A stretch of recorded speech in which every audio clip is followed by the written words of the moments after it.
Assalamualaikum warahmatullahi wabarakatuh. Apa kabar? Mudah-mudahan dalam keadaan baik ya. Terima kasih sudah mau bergabung kembali dalam mata pelajaran sejarah Indonesia. Pada pertemuan kali ini masih membahas tentang Islamisasi dan pengaruhnya di Indonesia. Pada pertemuan kali ini kita akan membahas tentang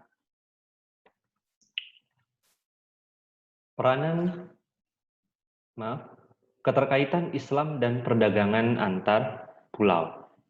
Jadi pada pembahasan ini kita akan sedikit membahas tentang bagaimana antara Islam dan perdagangan antara pulau itu saling mempengaruhi satu dengan yang lainnya. Seperti yang kita ketahui di pembahasan-pembahasan sebelumnya bahwa Nusantara sudah mengenal kontak dengan dunia luar sejak awal abad Masehi. Nah, kontak dengan dunia luar itu diakibatkan oleh adanya hubungan perdagangan yang besar antara Cina dan India. Kemudian, dengan adanya kontak dagang antara dua kebudayaan besar yang melalui jalur perairan Nusantara, akhirnya masyarakat Nusantara bisa mengenal kebudayaan-kebudayaan luar sana. Termasuk salah satunya yaitu adalah kebudayaan Islam yang kemudian berkembang melalui jalur perdagangan ini dan akhirnya menjadi agama mayoritas yang dianut oleh masyarakat di Kepulauan Nusantara sampai saat ini.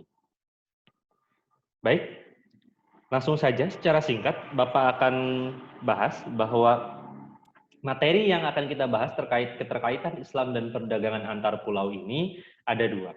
Yang pertama, peranan pedagang dan bandar pelabuhan, sedangkan yang kedua adalah jaringan perdagangan antar pulau. Peranan pedagang dan bandar pelabuhan. Sebelumnya, kita harus ketahui dulu apa fungsi bandar atau kota pelabuhan di Nusantara pada masa itu. Ya, ketika Islam masuk dan kemudian berkembang, kita harus mengenal apa sebenarnya fungsi dan manfaat atau kegunaan dari bandar atau kota pelabuhan tersebut. Nah, di era awal abad Masehi sampai berkembangnya kerajaan-kerajaan Hindu maupun Buddha, bandar-bandar atau kota-kota pelabuhan itu memiliki peranan penting dalam aktivitas pertukaran kebudayaan. Nah, fungsi atau bandar kota pelabuhan di akhir-akhir masa kejayaan kerajaan Hindu dan Buddha atau di awal pertama Islam mulai masuk, itu memiliki fungsi diantaranya yang pertama adalah tempat berlabuhnya kapal-kapal dagang. Seperti yang kita ketahui, di pelabuhan-pelabuhan tersebut, ya, di pelabuhan-pelabuhan di Nusantara itu banyak sekali kapal-kapal yang berlabuh. Kapal yang berlabuh itu adalah kapal dagang dan berasal dari luar Nusantara.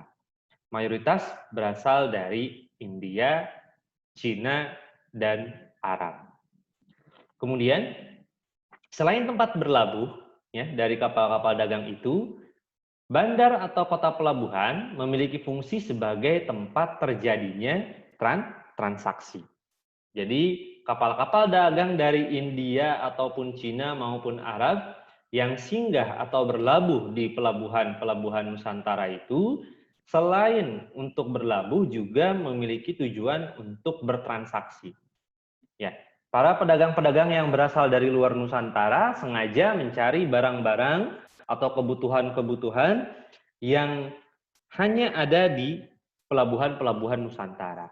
Sehingga ketika mereka berlabuh di pelabuhan tersebut, ya, mereka kemudian melakukan transaksi. Mereka membeli barang-barang yang mereka butuhkan, baik itu barang untuk keperluan mereka selama pelayaran, ataupun barang-barang yang kemudian akan dijual kembali oleh mereka. Nah, proses transaksi ini terjadi antara masyarakat lokal atau penduduk Nusantara dengan para pedagang-pedagang yang berasal dari luar Nusantara itu. Kemudian yang ketiga, yaitu tempat persinggahan atau istirahat pedagang. Seperti yang kita ketahui, ya, di zaman kalian SMP atau MTS, kalian sudah belajar tentang angin monsun atau angin muson yang bertiup setiap 6 bulan sekali, ya, yang berbalik arah setiap 6 bulan sekali. Ada angin muson barat maupun angin muson timur. Nah, pada masa tersebut, ketika belum ditemukannya teknologi mesin, kapal-kapal yang berlayar, ya, di lautan atau di samudera itu sangat-sangat mengandalkan dari tenaga alam. Salah satunya yaitu adalah angin. Mereka berlayar sangat mengandalkan dari perubahan arah mata angin ini. Nah, ketika mereka singgah di pelabuhan Nusantara, mereka pun singgah, ya, dan kemudian beristirahat di pelabuhan tersebut. Sehingga sudah dapat dipastikan bahwa kota-kota pelabuhan atau bandar pelabuhan itu merupakan pusat aktivitas yang sangat ramai karena disinggahi dan dikunjungi oleh banyak pedagang-pedagang internasional. Mereka singgah atau mereka istirahat di kota-kota pelabuhan tersebut sambil menunggu datangnya angin untuk mereka kembali berlayar ke daerah atau tempat tujuan masing-masing. Nah, selama mereka singgah atau selama mereka beristirahat di sana, ya tentu mereka tidak tinggal selama setengah hari atau 1 hari. Ya, mereka tinggal selama beberapa hari, bahkan berbulan-bulan lamanya jika mereka belum mendapatkan angin yang mereka inginkan. Nah, jadi itu. Fungsi yang ketiga dari kota pelabuhan ini adalah tempat singgah atau tempat istirahat dari pedagang.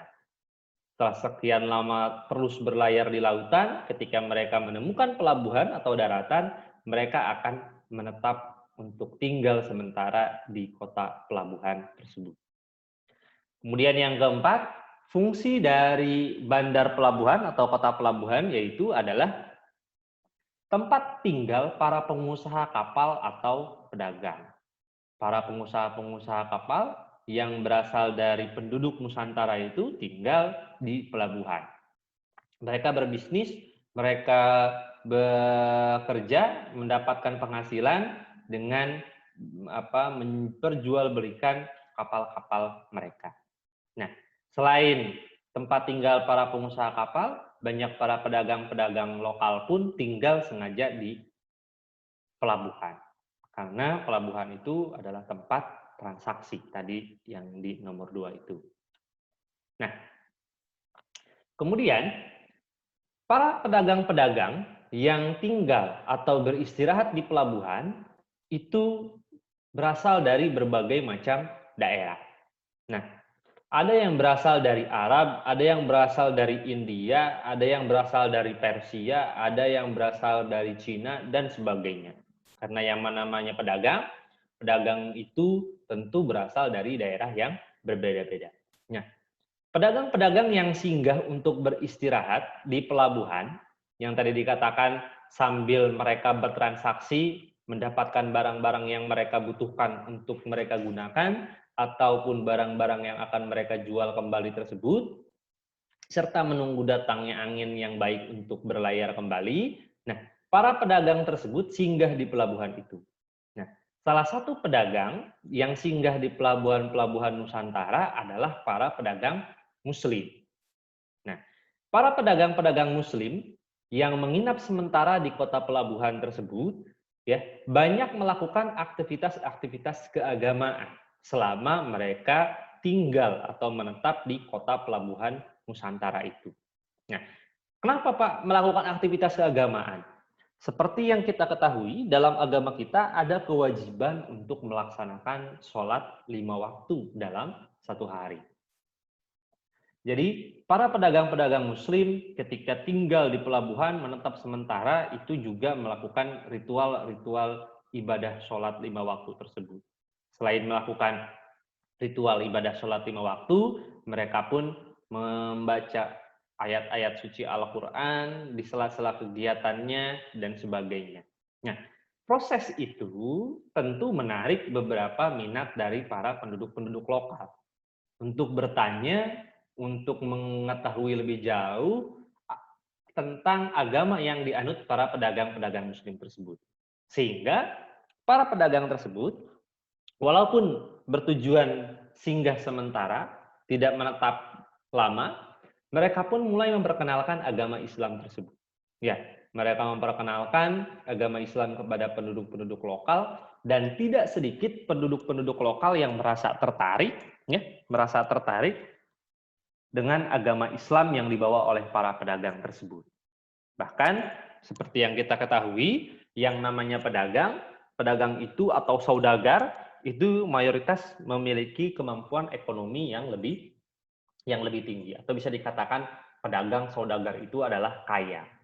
Sehingga ketika mereka singgah berinteraksi dengan para pengusaha-pengusaha lokal Nusantara ataupun para pedagang-pedagang lokal, banyak para pedagang-pedagang lokal itu yang tertarik dengan mereka, dan sedikit demi sedikit itu mencoba untuk memeluk agama Islam, dan kemudian tidak sedikit pula para pedagang-pedagang lokal di Nusantara yang meminta agar pedagang-pedagang muslim yang berasal dari Arab, India maupun Persia itu mempersunting putri mereka.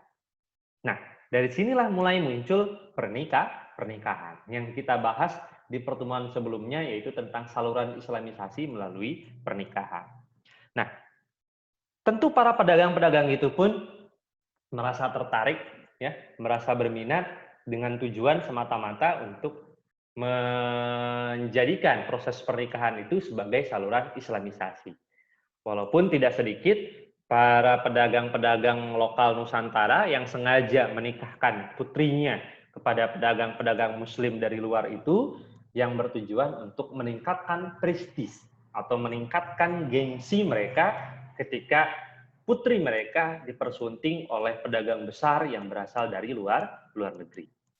Samalah seperti kita sekarang, gitu kan ya, di mana orang-orang tua akan merasa bangga ketika putrinya itu dinikahi oleh seorang laki-laki yang berasal dari keluarga terpandang misalnya, yang berasal dari keluarga yang secara ekonomi mapan misalnya, secara keilmuan sangat tinggi misalnya, itu tentu menimbulkan prestis, ya, prestis tersendiri bagi seorang keluarga di tengah-tengah masyarakat. Dan itu sudah dari dulu pun memang demikian. Nah, itu tentang fungsi dari pelabuhan dan bagaimana proses interaksinya. Nah, lalu bagaimana kondisi jaringan perdagangan antar pulau pada saat Islam pertama kali masuk ke Indonesia? Nah, seorang sejarawan yang bernama W.P. Grunwald ini, ya, mengatakan bahwa berdasarkan sumber-sumber catatan-catatan dari Cina, ya, sumber-sumber Cina atau catatan-catatan Cina itu mengatakan bahwa sudah ada jaringan perdagangan antara Kepulauan Nusantara dengan Cina sejak abad pertama sampai abad ke-16 Masehi. Jadi, kalau kita perhatikan di gambar di sini, di peta di sini, ya, di sini ada keterangan garis merah adalah abad ketiga, atau garis merah ini jalur pelayaran perdagangan abad ketiga Masehi. Lalu yang jalur hijau ini adalah jalur perdagangan pada abad ke-5 sampai ke-7 Masehi. Dan yang berwarna kuning atau orange ini jalur perdagangan umum. Nah, kalau kita lihat jalur perdagangan yang bergaris merah pada abad ketiga, seperti yang kita ketahui, dari abad pertama sampai abad ketiga di Indonesia belum ditemukan bukti-bukti adanya kerajaan Hindu. Nah, bisa kita lihat kenapa tidak ada bukti-bukti, tidak ditemukan bukti adanya kerajaan Hindu di Indonesia. Tentu sangat terpengaruh oleh adanya jalur perdagangan ini. Kalau kalian lihat di garis warna merah ini, ya, jalur pelayaran di abad ketiga Masehi ini tidak melalui kepulauan Indonesia secara langsung, melainkan dari India masuk ke Teluk Andaman, Laut Andaman, dan kemudian masuk ke Thailand, dan kemudian di layar. Nah, sedangkan baru di abad ke-5 dan abad ke-7 ya, di garis hijau ini diperlihatkan bahwa India secara langsung ya, India secara langsung dalam kontak dagangnya bersama Cina itu langsung melalui perairan-perairan di Nusantara. Sehingga ketika sudah semakin banyak kapal-kapal dagang dari India maupun Cina yang berlayar melalui perairan di Nusantara, maka mulai muncullah kerajaan-kerajaan Hindu dan Buddha di Nusantara. Masih menurut catatan Cina, di sini dikatakan bahwa pada abad ke-7 Masehi pun, ya, abad ke-7 Masehi atau awal perkembangan Islam di Arab sana, di Timur Tengah, sudah ada pedagang-pedagang Arab ya yang berlayar dari Arab menuju Cina yang melalui perairan Nusantara. Jadi abad ke-7 garis hijau ini bukan hanya dilalui pedagang India dan Cina saja, melainkan mereka pun sudah dilalui oleh pedagang-pedagang dari Arab yang hendak berdagang ke Cina. Jadi kepulauan Nusantara ini sudah mengenal kontak dengan pedagang-pedagang Muslim ya sejak abad ke-7, mengenal. Jadi pedagang-pedagang Arab itu sudah ada ya di Kepulauan Nusantara sejak abad ke-7. Tetapi nanti Islam berkembang secara masif lebih terjadi di abad ke-13. Kenapa?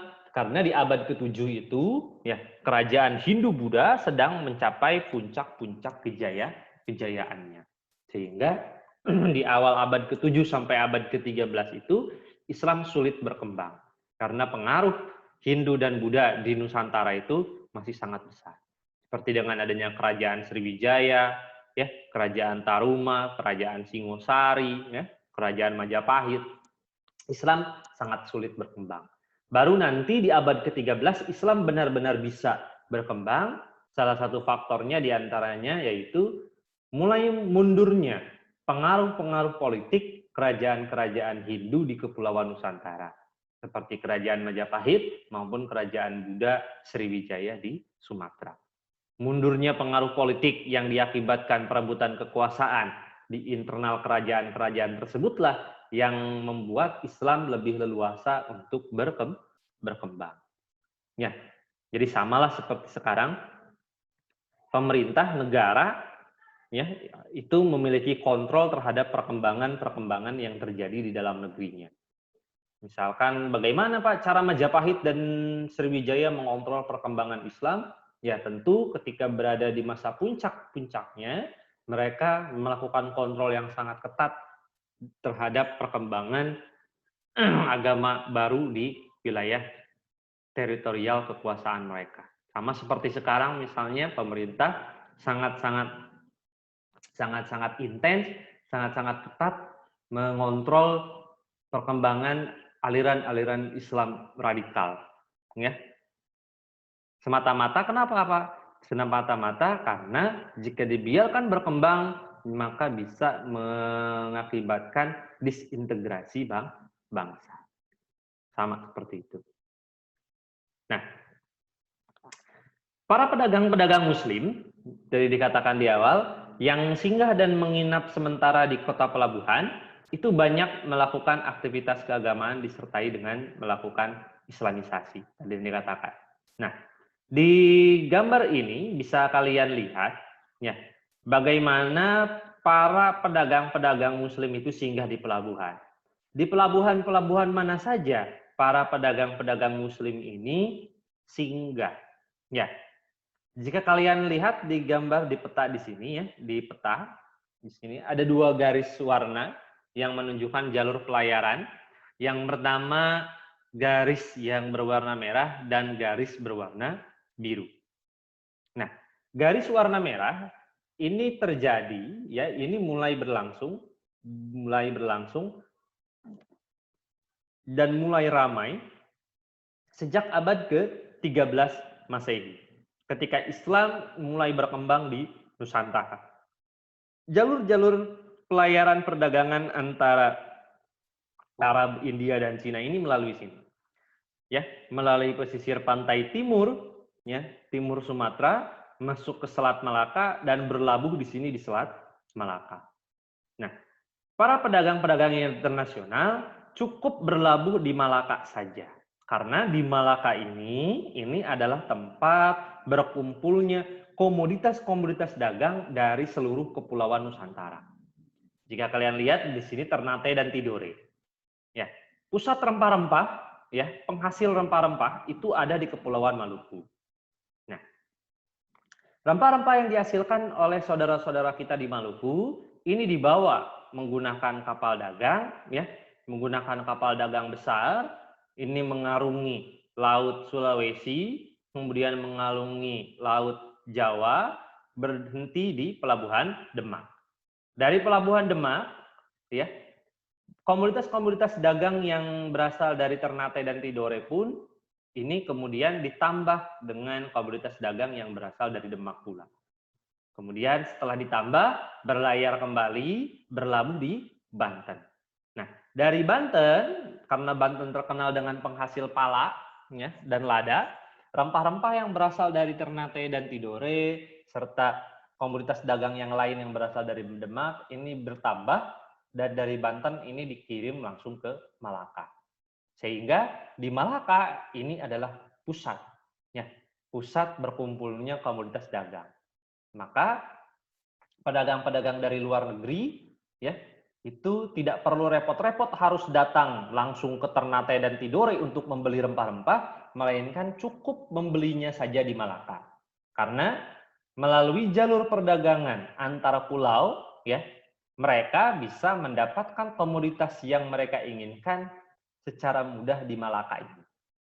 Jadi, dari garis merah ini kita mampu mempelajari bahwa sudah terjadi, ya, jaringan perdagangan antar pulau yang memudahkan proses distribusi, ya, komoditas-komoditas dagang pada masa itu. Orang Ternate tidak perlu berlayar secara sukarela jauh-jauh dari Ternate langsung ke Malaka untuk menjual komoditas dagangnya.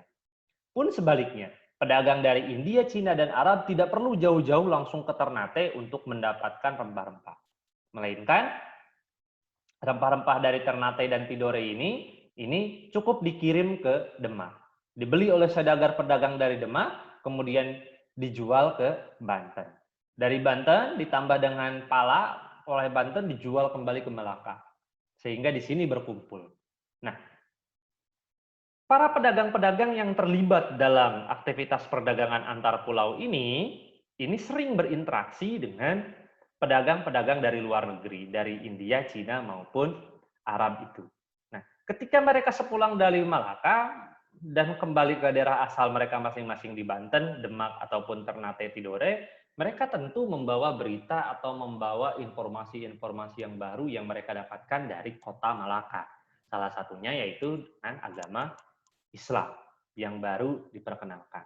Sehingga melalui jaringan perdagangan antar pulau inilah, ya, Islam sangat mudah berkembang. Akan tetapi kemudian jalur perdagangan ini mulai berubah ketika Malaka jatuh ke tangan Portugis pada abad ke-16. Nah, ketika Malaka ini jatuh ke tangan Portugis, direbut oleh Portugis, Malaka ditutup. Tidak boleh ada pedagang-pedagang dari luar negeri melakukan aktivitas dagang di sini. Ya, sekalipun boleh, mereka itu dikenakan pajak dan harga yang sangat tinggi. Sehingga para pedagang-pedagang itu akhirnya mencari rute baru dan kemudian menemukan rute baru yang melalui pesisir barat pantai Sumatera langsung masuk ke Banten. Dari Banten di sini ke Demak, Demak ada yang ke Banjar, ada yang ke Makassar, maupun ada yang ke Ternate dan Tidore. Tetap, ya, jaringan perdagangan antar pulau tetap ada, sekalipun Malaka jatuh. Hanya berbeda jalurnya saja. Nah, jalur-jalur perdagangan inilah yang mempermudah penyebaran agama Islam di Kepulauan Nusantara. Maka tidak heran jika kenapa sampai sekarang Indonesia bisa menjadi negara dengan mayoritas pemeluk agama Islam tertinggi, ya. Selain karena Islam yang masuk ke Indonesia bercorak tasawuf, itu juga karena adanya jaringan perdagangan antar pulau ini. Ya, paham ya sampai di sini? Nah, mungkin itu pemaparan dari Bapak. Kurang lebihnya mohon maaf, mungkin Bapak hanya singkat saja memaparkan. Silahkan kalian explore lebih jauh, ya, baca-baca di LKS kalian, ataupun kalian bisa juga dengan dengan membaca buku-buku lain atau buku penunjang yang lain. Baik, terima kasih. Kurang lebihnya mohon maaf. Wallahul muwaffiq ila aqwamit thoriq. Assalamualaikum warahmatullahi wabarakatuh.